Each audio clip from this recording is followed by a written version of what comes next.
Saint Thomas में admission कराइए अपने बच्चे का, बहुत बढ़िया स्कूल है। जी जी ठीक। हाँ साहब एक काम था। बताओ।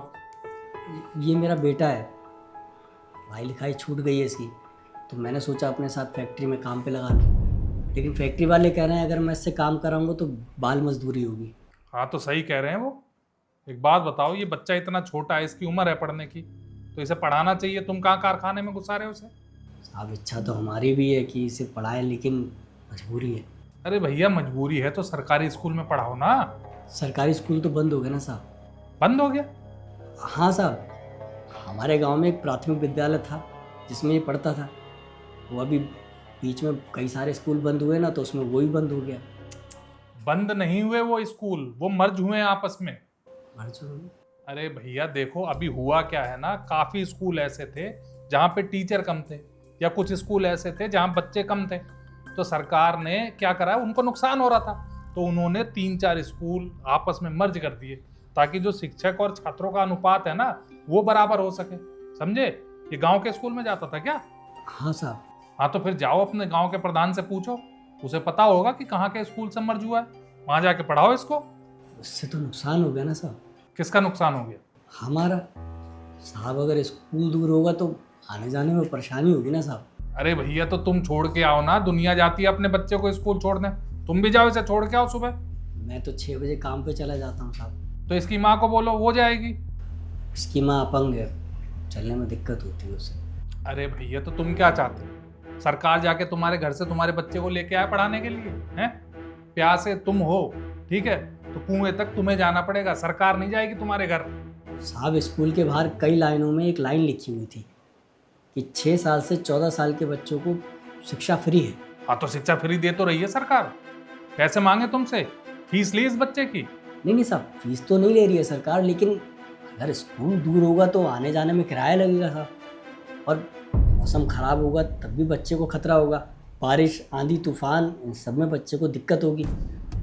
धूप होगी तो गर्मी लगेगी साहब, और ठंड में तो आप जानते ही हैं सड़क पे कोहरा होता है, ट्रक चलते हैं साहब, डर लगता है। बच्चों को ऐसे कैसे छोड़ सकते हैं? अरे तो सब सरकार से ही चाहिए तुम्हें, हैं? खुद भी कुछ कर लो ना। कर तो रहे हैं साहब कोशिश, ये कैसे भी करके अपने बच्चे का भविष्य सुधार सकते, लेकिन हम रोक रहे हैं, है ना? एक बात बताऊं, सही कहती है सरकार कि इस देश में कुछ भी कर लो, लेकिन गरीबों की हालत नहीं सुधर सकती, क्योंकि तुम लोग खुद नहीं चाहते अपना सुधार करना। स्कूलों को बंद करके कैसा सुधार होगा साहब? अरे भैया किसने कह दिया स्कूल बंद हुए हैं? अभी तो समझाया तुम्हें, मर्ज हुए हैं, बंद नहीं हुए। सरकार के पास इतना पैसा नहीं है कि हर स्कूल में टीचर भर्ती कर सके वो, और ना ही स्कूलों में इतने बच्चे आते हैं कि उन स्कूलों को चलाना जरूरी समझा जाए। साहब सरकार इतनी गरीब हो गई कि देश के भविष्य के लिए उसके पास पैसे नहीं है। कौन सा भविष्य है? और तुमसे किसने कह दिया कि देश के सरकारी स्कूल में भविष्य पल रहा है? देखो भैया, ये भ्रम निकाल दो अपने दिमाग से। आया समझ में तुम्हें? तुम लोग मतलब देखो, बुरा मत मानना, तुम्हारे आय वर्ग के जो लोग हैं ना, वो मिड डे मील के लालच में अपने बच्चों को स्कूल भेजते हैं, ताकि इसी बहाने एक वक्त का उसे खाना मिल जाए। ठीक है, इसमें कोई भविष्य की बात नहीं है। किसी की किस्मत होगी, कोई बच्चा पढ़ने लिखने वाला होगा तो वो कुछ बन जाएगा। हर कोई कुछ बन जाए इसके लिए थोड़ी चल रहा है सरकारी स्कूल। और चलो तुम बुरा मत मानना, तुमसे मैं पूछता हूँ, ये बच्चा तुम्हारा पढ़ता है, जब ये घर आता है तो तुमने कभी देखा किताब कॉपी खोल के कि ये क्या पढ़ के आया है?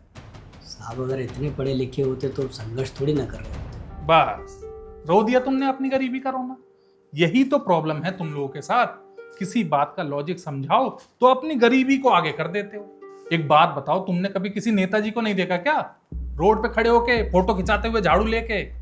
वो झाड़ू वाड़ू नहीं लगाते, वो फोटो खिंचाते हैं और चुपचाप अपने घर निकल जाते हैं। उन्हें कोई शौक नहीं है गंदगी में उतर के झाड़ू लगाएं, वो केवल एक दिखावा करते हैं। उसी तरीके से हमारी सरकार भी दिखावा करती है। सरकारी स्कूल तो खोल दिए, लेकिन ये इसलिए नहीं बनाए कि तुम्हारे बच्चे पढ़ लिख के IAS IPS बन जाएं। वो तो देखो जिसकी किस्मत होगी उस गरीब का बच्चा बन जाएगा।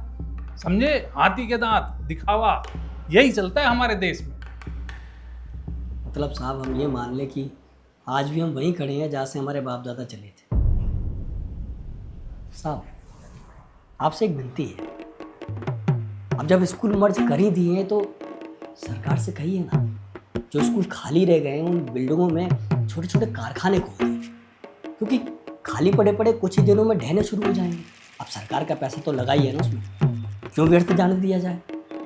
उनमें अगर अगरबत्ती, धूप बत्ती, मोमबत्ती, जूता सिलाई, चप्पल बनाने के छोटे छोटे कारखाने खोलकर उन्हीं बच्चों को काम दे दिया जाए जो उन स्कूल में पढ़ा करते थे, तो उन्हें काम भी मिल जाएगा और उनकी गलतफहमी भी दूर हो जाएगी साहब। उन्हें पता चल जाएगा कि शिक्षा जो है वो अब पैसे वालों की हो चुकी है।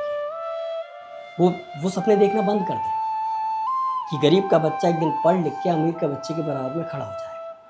साहब बुरा मत मानिएगा, एक बात कहूँ आपसे, बड़ा अजीब लगता है जब आप जैसा एक पढ़ा लिखा अधिकारी जो संघर्ष करके यहाँ तक पहुँचा है, सिस्टम के आगे घुटने टेक देता है और उन अनपढ़ नेताओं की बोली बोलने लगता है। बचपन में हमने स्कूलों में जो गांधी जी के बंदर देखे थे ना साहब, वो अब हकीकत में दिखाई देने लगे आप जैसे अधिकारियों के रूप में।